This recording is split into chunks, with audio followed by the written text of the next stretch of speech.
Hello, welcome to the Eagle 6 Airsoft video. We're going to be testing this TM MK18. This is a retest of one that we re-uploaded. Unfortunately, it came back with an issue with a jammed up piston. So we've had basically we've done a lot of investigating and we finally resolved it basically as I know it sounds crazy simple and stuff, but just an overly tight hop unit and hop rubber has been the ultimate cause. Obviously, we've pushed a lot of our builds, for getting faster and faster and faster, which is absolutely fine while everything is working. Obviously, when something is not working or something's slightly off spec or thing, and it just creeps in there, because obviously we are fitting a lot of different parts. Sometimes, like I say, unfortunately, these things happen, and if they're not picked up on testing, which in theory, through the testing it is, but this particular fault only generated when firing full auto on 3.2 ammo for a reasonable amount of time. Obviously with our range testing, if I'm honest, I tend to just do short bursts or single shots, and we don't have a huge amount of ability to shoot vast amounts of rounds at range. Basically, we just set it up at distance and then make sure it's shooting straight, and then that's it. That's for the range testing. And then we do our extended testing indoors, where it's obviously safe to just blast loads of BBs downrange, and then they gather all down there.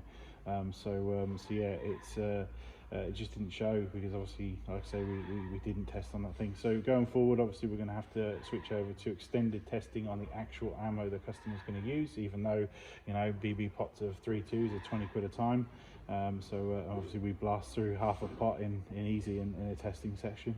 So it's potentially 10 quid's worth of ammo just testing a gun. So yeah, obviously we're gonna have to look into that, but shortly, obviously test wise, obviously it's better to obviously fix that than potentially have a fault. So obviously spec wise, it's still the same sort of bits ish. Obviously we've got the Warhead standard speed in there.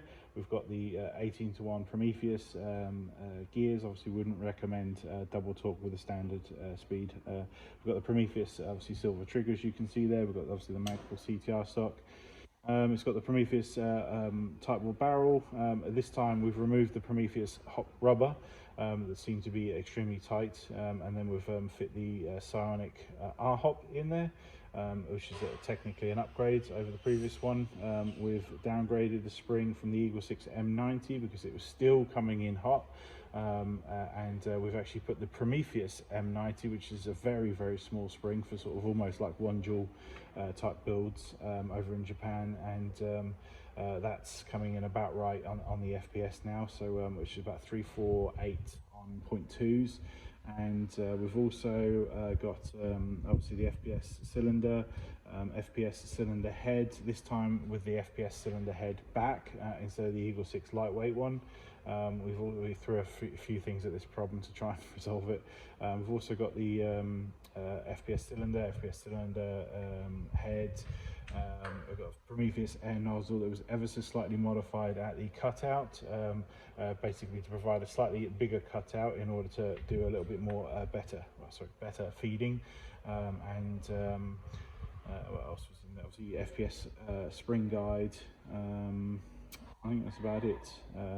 So yeah, I was just basically unfortunate, a weak spring combined with a tight hop unit combined with heavy ammo meant that on a high speed setup, if you know what I mean, so high speed for recoils anyway, it was unfortunately, like I say, almost like stuttering or blocking and causing obviously a compression lock, which obviously prevented the it's effectively, it kind of reminds me of like hydraulic lock on cars, if you want to use analogies. Obviously if it's blocked with water, the engine cannot compress, therefore obviously pistons go out the side of engines. Yeah, so obviously if it is blocked and it's such good seals that obviously air cannot go anywhere else because it's all blocked, then obviously the piston cannot compress, and obviously in some ways this is the negative that can happen with obviously improving air seals. You have sometimes less reliability, where ironically some of like the lower cost guns that obviously have huge air leaks and stuff, ironically, if you get a BB jam, they actually survive it. Other high-end guns where people are focusing very much on reducing leaks and stuff, and and improving air seals, and you actually remove a lot of tolerance of you know, basically a failure. So because basically when it jams, it just goes wrong, you know, and it goes wrong big time. So which is why it's so important to obviously avoid jams and use high quality ammo and all of the above. Obviously the faster you go, the less tolerance a gun has for failure, basically. So anyway, we're going to do some testing now, and hopefully it all passes.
Okay, that is a good raz on 3.2 ammo.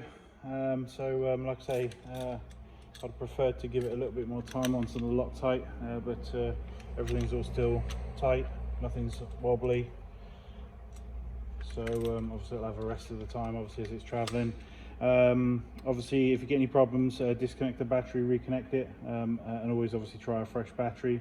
But fingers crossed, you should have no issues, and everything's all good. But otherwise, if not, we're here, and obviously we'll keep on working until it's perfection. So, but otherwise, enjoy. Thank you.